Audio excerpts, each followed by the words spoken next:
इतना सुंदर चरित्र याद आया, नाम भी 2 दिन से याद आ रहा है, नामाचार्य श्री हरिदास ठाकुर, इसी बंगाल की भूमि में हुए।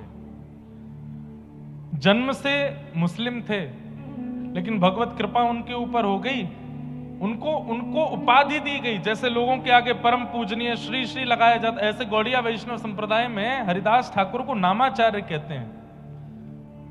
3 लाख नाम रोज करते थे। तो जब मुस्लिम राजा को पता चला कि ये हमारे कुल खानदान का होते हुए भगवान का भजन करता है, हिंदुओं के देवता को गाता है, समझाया बुझाया, नहीं माने तो फिर कहा कि इसको मृत्यु दंड दो। तब किसी सेनापति ने कहा कि बोले मृत्यु दंड तो बहुत सरल होगा, इसको फांसी पे लटका देंगे, इसको क्या 2-4 मिनट दर्द होगा। इसने जो गलत काम किया है हिंदुओं के देवताओं का नाम लेकर के, इसको तो कोई कड़ा दंड मिलना चाहिए। बोले क्या दंड दें?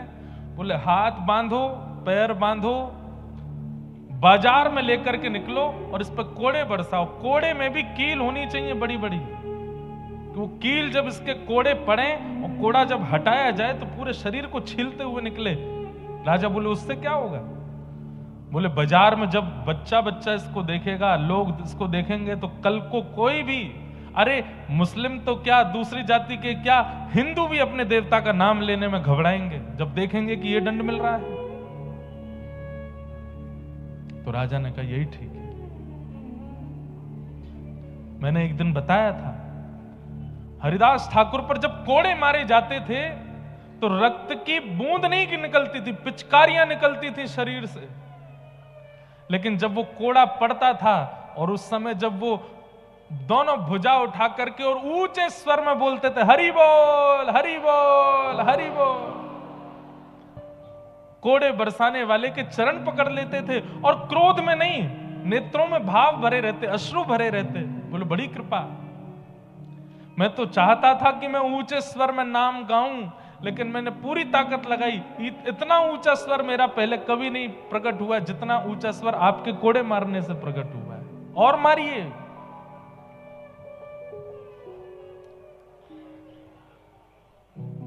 प्रसंग आता है कि जब भक्त के ऊपर पीड़ा आती है और भक्त जब क्षमा करने लगता है तो ठाकुर जी फिर बदला लेने के लिए आते हैं। और यह बात निश्चित है, करके देख लीजिएगा। अगर आप भजनानंदी हो, अगर आप वैष्णव हो, आपके साथ कोई अनुचित कृत्य करता है, क्षमा कर दीजिए।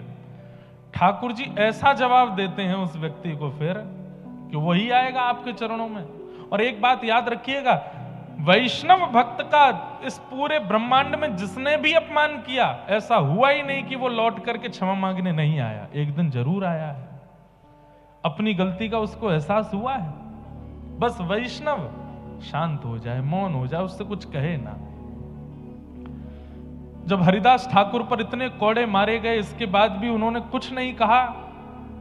महाप्रभु जगन्नाथ जी को आवेश आ गया और तुरंत सुदर्शन जी को आज्ञा की है, जाओ जाकर के इन म्लेच्छों को नष्ट कर दो, और इनको ही नहीं, इनके पूरे पृथ्वी पर जितने म्लेच्छ हैं सबको नष्ट कर दो। कोड़े बरसाए जा रहे हैं। सब लोग इधर देखो, ध्यान से सुनो। बाजार में कोड़े बरसाए जा रहे हैं। बच्चे अपने घरों में डर करके बैठे हैं। मां से पूछते, मां इनको क्यों मार रहे हैं? बोले ये हरे कृष्ण हरे राम बोलते हैं इसलिए मार रहे हैं, तुम मत बोलना कभी। इतना भय बैठ गया लोगों के अंदर। और उसी समय आकाश में एक सूर्य तो थे ही, दूसरे सूर्य प्रकट हो गए। एक सूर्य जो स्थित सूर्य हैं, उनसे भी तीव्र तेज वाले सूर्य साक्षात सुदर्शन जी आकाश में आ गए। और जैसे ही वो सुदर्शन जी नीचे पृथ्वी पर उन म्लेच्छों को नष्ट करने के लिए आने लगे, हरिदास ठाकुर भुजा उठा के रोने लगे, नहीं जगन्नाथ, नहीं महाप्रभु, ऐसा मत कीजिए।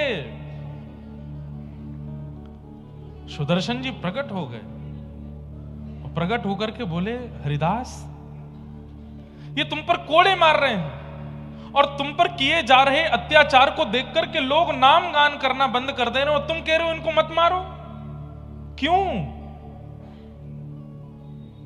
जरा हटो तो, मुझे देखने दो इन लोगों को। चरणों में गिर गए, बोले नहीं सुदर्शन जी, ये त्रेता नहीं है, ये सतयुग नहीं है, ये द्वापर नहीं है, ये कलयुग है। आपने त्रेता में उद्धार किया है, आपने द्वापर में उद्धार किया है, आपने सतयुग में उद्धार किया है। कलयुग में उद्धार नहीं, कलयुग में तो स्वीकार करना है, सबको स्वीकार करना है, सबका कल्याण करना है।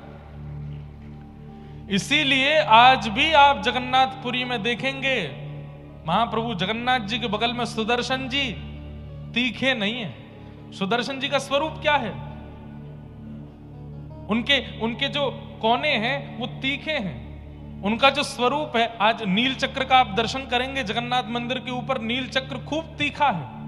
अगर वो नील चक्र जोर से घूमने लगे, किसी के नगर के नगर उड़ाने की सामर्थ्य नील चक्र में है। लेकिन महाप्रभु जगन्नाथ जी के बगल में जो सुदर्शन जी विराजमान है, लोगों ने दर्शन किए कि नहीं पता नहीं, वो एक दंड के रूप में बैठे हैं, दंड के रूप में। सुदर्शन जी का वो स्वरूप नहीं है। क्यों? क्योंकि कलिकाल में इन भक्तों ने ठाकुर जी से प्रार्थना की कि यहां पर संहार नहीं करना है, यहां पर उद्धार नहीं करना है, यहां तो हर किसी को स्वीकार करना है। सुदर्शन जी महाराज शांत हो गए। महाप्रभु जगन्नाथ जी से जाके बोले हरिदास ठाकुर ही नहीं मारने दे रहा है। महाप्रभु जी बोले ये मेरे भक्त हैं, ये अपने ऊपर अत्याचार करने वालों को भी क्षमा कर रहे हैं। बोले ये कलिकाल के भक्त हैं। ऐसे नामाचार्य हरिदास ठाकुर। फिर उनके बड़ी सुंदर कथा है कि इतना मारा फिर भी उनकी मृत्यु नहीं हुई। तो उन सैनिकों को लगने लगा कि ये तो मर नहीं रहा है, और अगर ये नहीं मरा तो राजा हमको मार देगा। तो उनकी पीड़ा देख करके हरिदास ठाकुर बोलने लगे क्या बात है? बोले तू मरता नहीं है और तू नहीं मरेगा तो राजा हमको मार देगा। तो हरिदास ठाकुर बोले चिंता नहीं करो, मैं अभी मर जाता हूं। लेट करके अपने आप प्राण त्याग दिए और बोले अब आप राजा से जाकर के कह दो कि मैं प्राण त्याग चुका हूं। ऐसे हरिदास ठाकुर नामाचार, नाम 3 लाख नाम रोज करते थे। कोड़ों से नहीं मरे, हर प्रकार की योजनाएं बना ली, फिर भी उनकी मृत्यु नहीं हुई। और उनके जीवित रहने से लोगों के अंदर नाम का प्रभाव बढ़ता जा रहा था। भले ही लोग प्रकट रूप से नाम नहीं गाते थे, लेकिन एकांत में जाकर के हरिदास ठाकुर का स्मरण करके नाम करते थे कि नाम का प्रभाव है हरिदास ठाकुर का। तब म्लेच्छों ने विचार किया कि हरिदास ठाकुर ऐसे तो नहीं मर रहा है, अगर इसका चरित्र हनन हो जाए, अगर इसका चरित्र हनन हो जाए तो हो सकता है कि नगर में इनका दुष्प्रचार होगा तो लोग इनकी बात मानना बंद कर देंगे। तब म्लेच्छ राजा ने एक नगर वैश्या को बुलाया और कहा कि हरिदास ठाकुर जिस कुटिया में बैठ के भजन करता है तुम वहां चली जाओ और कैसे भी करके उसको बहला फुसला करके और अपना बनाने का प्रयास करो। और कुछ नहीं, वो तुम्हारे ऊपर केवल हाथ रखे, आशीर्वाद देने को ही हाथ रखे, तुम बस चिल्ला करके हल्ला कर देना, तभी हम पूरे नगर को लेके पहुंच जाएंगे और हरिदास ठाकुर पर उसके चरित्र हनन का आरोप लगा देंगे। वैश्या बोली ठीक है, ये तो मेरे बाएं हाथ का खेल है। पहुंच गई वैश्या, हरिदास ठाकुर बैठे हैं और वैश्या ने जाकर के कहा ये आपके बंगाल के भक्त हैं। वैश्या जाकर के बैठ गई और बोली महाराज क्या कर रहे हैं? बोले मैं नाम कर रहा हूं। बोले इतने युवा हैं आप, इतना सुंदर आपका यौवन है, अभी युवावस्था में है, कहां नाम कर रहे हैं? मेरी इच्छा है मेरे पास बैठिए, मुझसे थोड़ी बात कीजिए। हरिदास ठाकुर बोले देवी आप मेरे कुटिया में आई हैं, आपकी इच्छा जरूर पूरी करूंगा, लेकिन मेरा नियम है मैं 3 लाख नाम किए बिना कुछ नहीं करता। पहले अपना नाम कर लूं, उसके बाद आपसे मिलूंगा। आप थोड़ी देर प्रतीक्षा करो, बस मेरा नाम हो जाए फिर मिलता हूं। वैश्या बैठ गई सामने और श्री हरिदास ठाकुर नाम में लग गए। करते करते करते दोपहर हो गई, दोपहर से शाम हो गई, शाम से रात हो गई। सामने बैठी वैश्या को नींद आने लगी। हरिदास ठाकुर बोले आपको निद्रा आ रही है, आप चाहो तो थोड़ी देर विश्राम कर लो। यहां वैश्याएं सुधर रही हैं, यहां पर सब सुधर रहे हैं, पर ये कब सुधरेंगे? अरे सुन लो भैया, मोनेर मोनेर तो वैश्या बोली, आप अपना नाम कर लीजिए, मैं कल आ जाऊंगी आपके पास। बोला हाँ कल आ जाना। हरिदास ठाकुर का नियम था कि 12 बजे अगर 3 लाख नाम पूरे हुए तो 12:01 पर दूसरे दिन का नाम शुरू कर देते थे।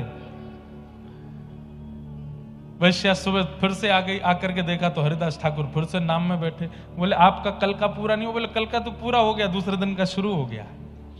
अभी देवी अब तो प्रतीक्षा कर, आप अगर थोड़ी देर पहले आती, जब नाम पूरा हुआ तभी आ जाती तो आप जो कहती मैं आपकी इच्छा पूरी करता, पर अब तो दूसरे दिन का नाम चल रहा है, अभी 3 लाख होगा तभी बात करूंगा मैं। वैश्या फिर बैठ गई सामने, जपते जपते जपते। हरिदास ठाकुर नाम नहीं जप रहे हैं, प्रत्येक नाम में प्रार्थना कर रहे हैं कि हे जगन्नाथ, मेरे इस नाम का बल, मेरे इस नाम का प्रभाव, मेरे इस नाम का पुण्य इसको दे देना। ये इतनी सुंदर है, इतना अच्छा गाती है, इतने सुंदर इसके नेत्र हैं, इतना सर्वांगीण इसका सुंदर मधुर है। अगर ये सर्वांगीण अंग से आपका नाम गाएगी तो आपको प्राप्त कर लेगी। मेरे इस नाम का प्रभाव नाथ इसके हृदय को पवित्र कर देना। दूसरा दिन भी निकल गया। वैश्या रात्रि में बोली मैं जाती हूं, कल फिर आऊंगी, मुझे सही समय बताओ कितने बजे नाम पूरा होता है। बोले मुझे समय तो नहीं पता, पर तुम आ जाना सुबह भोर में, मंगला में आ जाना, सुबह सुबह 4 बजे आ जाना। ठीक है। अगले दिन तीसरे दिन वैश्या 4 बजे पहुंच गई। हरिदास ठाकुर तीसरे दिन का नाम प्रारंभ कर चुके थे। बोले अब तो देवी प्रारंभ हो गया, अब तो ये पूरा। तब उस वैश्या के मन में ये आया कि मेरा रूप इतना सुंदर है, मैं जिसको देख लेती हूं वो मेरे पीछे खिंचा चला आता है, और मैं 3 दिन से इनके यहां आ रही हूं। ये क्या 2 अक्षर का नाम है जिसके पीछे ये मेरी ओर नहीं देख रहे हैं? ऐसा क्या है इस नाम में जिस नाम के प्रभाव से ये मेरी ओर नहीं देख रहे हैं? तब उसने प्रार्थना करते हुए कहा, आप क्या नाम करते हैं, थोड़ा मुझे सुनाएंगे? बोले सुनोगी? हरे कृष्ण कृष्ण कृष्ण हरे हरे, हरे राम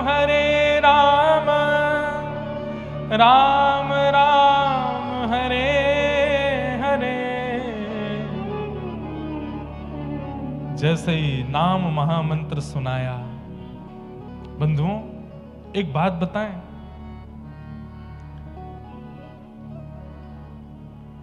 सामान्य कोई व्यक्ति अगर महामंत्र बोलेगा, जो नियम नहीं करता, जो पवित्रता नहीं रखता, जो शुद्धि नहीं रखता, जिसका अंतःकरण शुद्ध नहीं, जिसका खान पान शुद्ध नहीं, उसका नाम बोलने से सामने वाले पे प्रभाव नहीं पड़ेगा। लेकिन अगर कोई नामनिष्ठ हो, जिसका तन भी पवित्र है, मन भी पवित्र है, जीवन भी पवित्र है, सर्वांगीण अंग पवित्र है, वो स्वर में, बेस्वर में, बेताल में भी अगर नाम बोल देगा तो सामने वाले का चित्त पिघल जाएगा। और इसका एक प्रमाण बताएं, जैसे उस वैश्या ने ये नाम सुना, वो नाम सुनकर के आश्चर्यचकित होकर के हरिदास ठाकुर को देखने लगी, तुरंत उठ करके अपने घर चली गई। आज तक उसको अपना कृत्य पाप नहीं लगता था।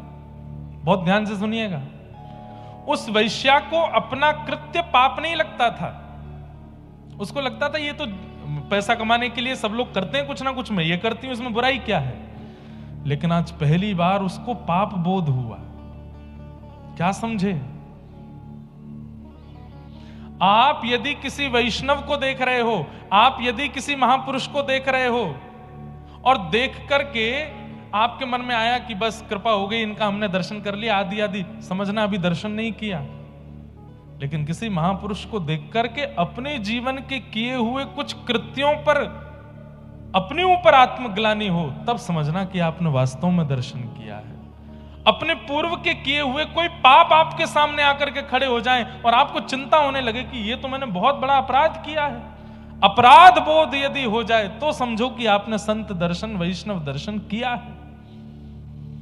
और हजारों संतों को, वैष्णवों को देखने के बाद भी अपने पूर्व के अपराधों पर कभी बोध नहीं होता। आपने कोई दर्शन नहीं किया। कितनी बड़ी बात। संत दर्शन ठाकुर जी की याद करावे, संत दर्शन किशोरी जी की याद करावे, ये बाद की बात है। पर संत दर्शन आपके कृत्यों को दिखा दे, स्वयं की दृष्टि अंदर झुकवा करके दिखा दे कि तुमने ये चीजें गलत की हैं, इसका प्रायश्चित करो, तब समझो कि वैष्णव दर्शन हुआ है। या फिर मैं ऐसा कहूं, आप तो देखेंगे तो आपको उनके दर्शन से धाम की याद, व्रज की याद, ठाकुर जी की याद आएगी, लेकिन यदि वो कृपा भर के आपको देख लेंगे तो आपको अपने पूर्व के कृत्यों के प्रति बोध होगा कि ये मैंने गलत किया, पहले मुझे इसका प्रायश्चित करना है। आज वो वैश्या रो रही है, इतना वो जीवन में कभी नहीं रोई, फूट फूट करके रो रही है, और एक एक क्षण उसको याद आ रहा है कि मैंने अपने तन को बेचा, मैंने कितने लोगों के घर उजाड़ दिए, मैंने कितने पुरुषों का जीवन बर्बाद कर दिया, कितनी माताओं का जीवन नष्ट कर दिया। आज उसको इतनी आत्मग्लानि होने लगी, इतनी आत्मग्लानि, अब तो वो कुटिया से बाहर, अपने घर से भी बाहर निकलती है तो मुंह छुपा के निकल रही है। और बस पहुंच गई हरिदास ठाकुर के पास। एक बार नाम सुनने के प्रभाव, एक बार प्रत्यक्ष नाम सुनने का प्रभाव, और दूसरा वो 3 लाख करके करीब 9 लाख नाम तो हरिदास ठाकुर ने उसके सामने जपा है। इस कारण से उस वैश्या के मन में बस उथल पुथल हो रही है, वो चरण पकड़ रही है हरिदास ठाकुर के। मैं कैसे उद्धार करूंगी, मुझे तो जगन्नाथ जी कभी स्वीकार ही नहीं करेंगे, मैंने तो इतने बड़े पाप किए। व्यक्ति अपने जीवन में 10-5 पाप करता होगा, पर मैंने तो अपने पूरे जीवन में, अपनी बाल्यावस्था से अब तक पाप ही पाप किया है, मुझे महाप्रभु कैसे स्वीकार करेंगे। हरिदास ठाकुर बोले, ठाकुर जी की यही कृपा है।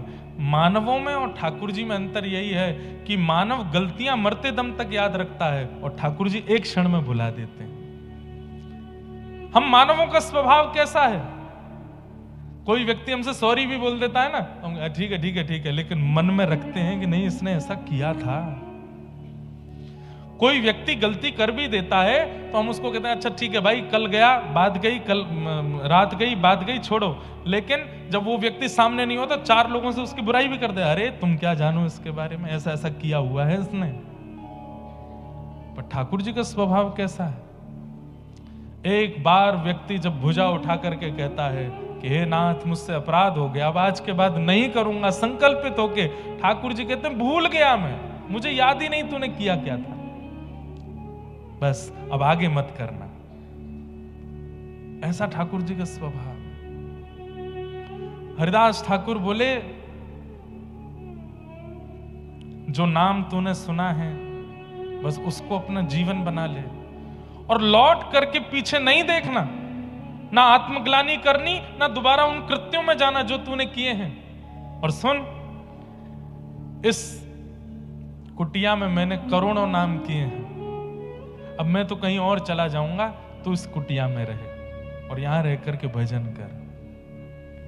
हरिदास ठाकुर तो उस समय चले गए, वहां से कहां गए, आगे कहीं निकल गए और उस वैश्या को उस कुटिया में बैठा गए। वहीं बैठ करके वही नाम प्रारंभ कर दिया उस वैश्या ने, जिसका रूप देख करके काम प्रकट होता था लोगों के चित्त में। आज उसका रूप लावण्य ऐसा कि जब वो कुटिया से निकलती है तो हजारों संतों की तादाद में लोग उसको दर्शन करने के लिए आते हैं, क्योंकि उसको देख करके अब महाप्रभु जगन्नाथ प्रकट होते हैं चित्त में। नाम का प्रभाव। बंधुओं, आपकी उपस्थिति सामने वाले के चित्त में क्या अनुभव कराती है, इससे भी पता चलता है कि आप कैसे हो। आप कहीं जाते हैं तो लोगों के चित्त में आता है बड़ा पैसा वाला है, बहुत पैसा है इसके पास। आपकी उपस्थिति किसी के चित्त में क्रोध को उत्पन्न करे, ये तो ऐसा है, इसने हमारा बंटाधार कर दिया, पूरी कॉलोनी के लोग इससे परेशान हैं, क्रोध प्रकट करना है। किसी के चित्त में आपकी उपस्थिति किसी के चित्त में काम को प्रकट कर रही है, क्रोध को प्रकट कर रही है, लोभ को प्रकट कर रही है, तो इसलिए आप संसारी हो। लेकिन आपकी उपस्थिति होते ही सामने वाले का चित्त निर्मल हो जाता है, नेत्र सजल हो जाते हैं और ठाकुर जी का पावन स्मरण उसके चित्त में होने लग जाए, तब समझो कि आपकी भक्ति अब हो रही है। हरिदास ठाकुर के जीवन की एक बात और, वे जब रात्रि का समय होता था तो भुजा उठा करके और ऊंचे स्वर में नाम गुणगान करते थे ठाकुर जी का। किसी ने आकर के टोका, बोले कि सोते नहीं हो, हमको भी नहीं सोने दे, इतना तेज तेज क्यों बोलते हो, मन में कर लो। अभी हमने मोनेर मोनेर बात करी, लेकिन हरिदास ठाकुर का कारण ऊंचे स्वर में नाम जप इसलिए नहीं करते थे कि लोग जाने कि देखो मैं भक्त हूं। उन्होंने बताया कि मैं ऊंचे स्वर में नाम जप क्यों करता हूं। बोले मैं मन ही मन करूंगा तो मेरा उद्धार होगा, और मैं ऊंचे स्वर में करूंगा तो मानवों का नहीं, कितने कीट पतंग जीवाणु इस हवा वायुमंडल में डोल रहे हैं, वे भी नाम सुनकर के तर जाएंगे, इसलिए ऊंचे स्वर में करता हूं। सबका कल्याण, सबका उद्धार।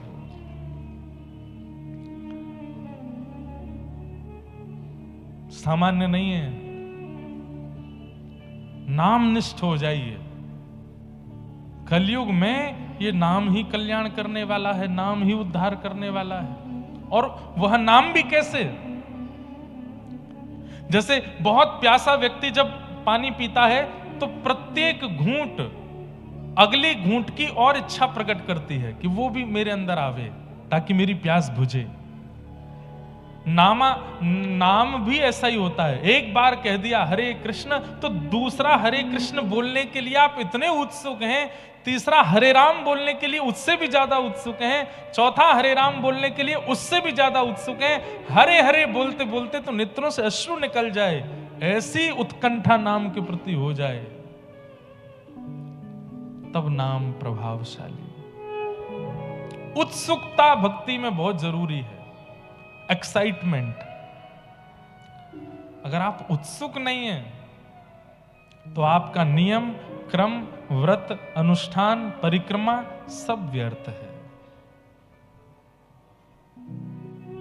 उत्सुकता, जैसी उत्सुकता यहां कथा सुनने की लोगों में है, जैसी उत्सुकता भीतर बैठने की लोगों में है, जैसी उत्सुकता एक एक शब्द को श्रवण करने की लोगों में है, ऐसी उत्सुकता केवल कथा नहीं हर भगवत संबंधी कार्य में हो जाए। आपकी ये उत्सुकता ध्रुव की तरह 5 महीने में ठाकुर जी का अनुभव करा देगी। केवल 5 महीने उत्सुकता आ जाए।